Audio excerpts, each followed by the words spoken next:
গাজার পথে যাত্রা করা সমুদ্র ফ্লোটিলায় ইসরায়েলের হামলার প্রতিবাদে উত্তাল হয়ে উঠেছে ইউরোপের দেশ ইতালি।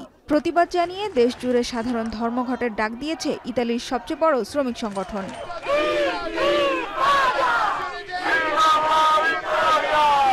ইসরায়েলের বিরুদ্ধে রাজধানী রোম ও নেপলস সহ বিভিন্ন শহরে বিক্ষোভে নেমেছে হাজারো মানুষ।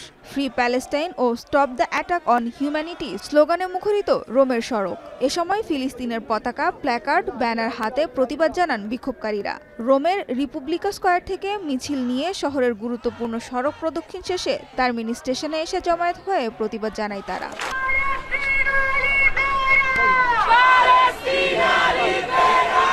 অবিলম্বে গাজায় অবরোধ প্রত্যাহার এবং মানবিক সহায়তা পৌঁছানোর নিশ্চয়তার দাবি জানায় আন্দোলনকারীরা।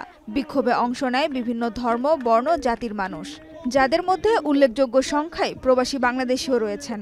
যেখানে মুসলিম দেশগুলো চুপ হয়ে আছে, সেখানে ভিন্ন ধর্মীয় দেশগুলো রাত্রে 1টা বাজে বের হয়ে আসছেন আন্দোলন করার জন্য ফ্রি প্যালেস্তিনে। সবারই একটাই চাওয়া ছিল যে সেখানে ফিলিস্তিনকে স্বাধীন সার্বভৌমত্ব তাদের যে ফিরিয়ে দেওয়া হোক, এবং যে সকল মানবাধিকার কর্মীরা কিন্তু রণতরী নিয়ে যাচ্ছে তাদেরকে সুন্দরভাবে যেন সেখানে পৌঁছাতে পারে সে ব্যবস্থা করে দেওয়া হোক। মোটামুটি আমরা এই 4 তারিখের আগে সবাই খুব প্রিপারেশন নিচ্ছি।